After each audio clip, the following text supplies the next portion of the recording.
Here we are a little closer to going back together. As you can see, we've got the cylinder rods here, the pistons are off. I did clean up the top of the block. To do that, I did pull the lifters. That is the only thing that you do want to keep in order. Just set them out in order and then put them back in order. Because they do have a way that they break into each cam lobe that they're on. So you want to put them back where they came from. If you don't, it's not the end of the world, but it does help. So anyway, this is your friend, Scotch-Brite pad, blue, gray, whatever. That's what you're going to use to clean up your block surface, your head surface, and any other aluminum surface you have. And before I forget, when you do take those piston clips off for the rod pin, stuff a towel like this or something else in around this hole really well.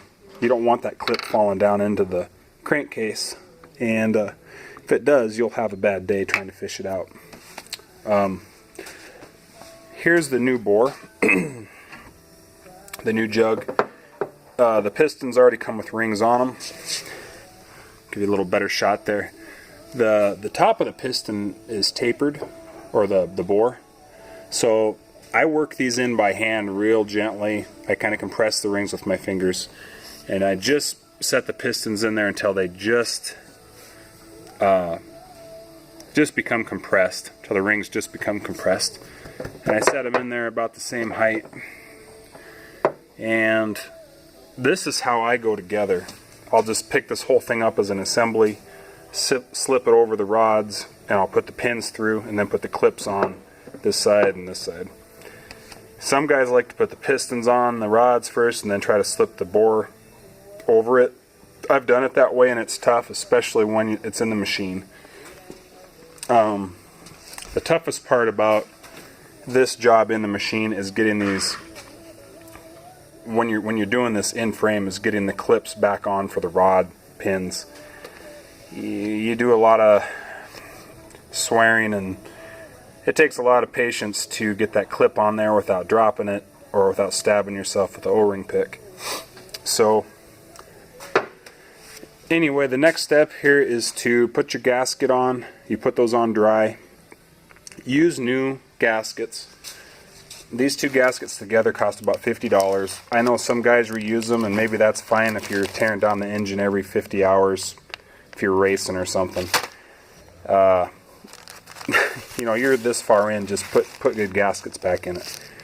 And so I'll put that on. I'll slip the jug back over and slip the pins in.